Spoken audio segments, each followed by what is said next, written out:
Update. My ex-wife wants me to be with her in her last days. It's been almost 3 weeks since I last shared my story, and a lot has happened since then.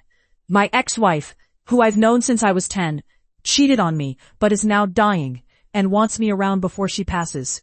I want to express my gratitude to everyone who offered advice and shared their experiences with me. Taking your suggestions to heart, I had a long discussion with my ex.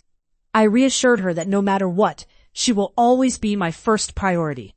I made it clear that while I wanted to say my goodbyes, I wouldn't act like her husband. It would be more like reconnecting with an old friend. I also promised I wouldn't spend the night or be alone with her. After our talk, she seemed more comfortable with the idea of me visiting. My sister, after a lengthy discussion about my role during the visit, agreed to the boundaries my ex and I set. A week later, my sister and I arrived at our old home. It felt surreal, and while memories flooded back, I didn't feel sadness or anger. When I saw my ex waiting for us in the living room, she cried as I walked in.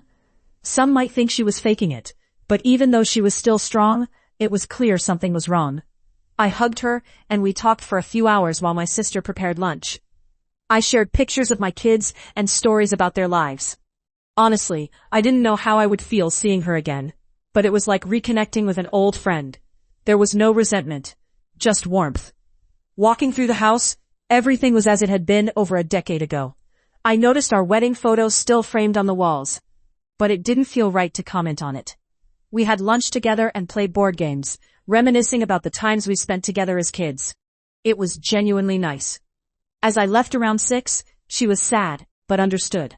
When I hugged her goodbye, she whispered, "I love you," and expressed happiness that I found the joy she couldn't give me. That hit me hard, and I fought back tears. I promised to see her again soon, and she asked if I could bring my kids next time. I agreed and left to pick up dinner for my family. When I told my wife everything that happened, she was happy with the outcome. Bringing home her favorite food certainly helped. She agreed to let me bring the kids next time, which felt like a step forward. Overall, seeing my ex again was a great experience. I feel like I needed it, and would have regretted not doing so. Thank you to everyone who offered advice. Please remember, my ex made a mistake and has paid the price, but that doesn't make her an evil person. This will be my last update.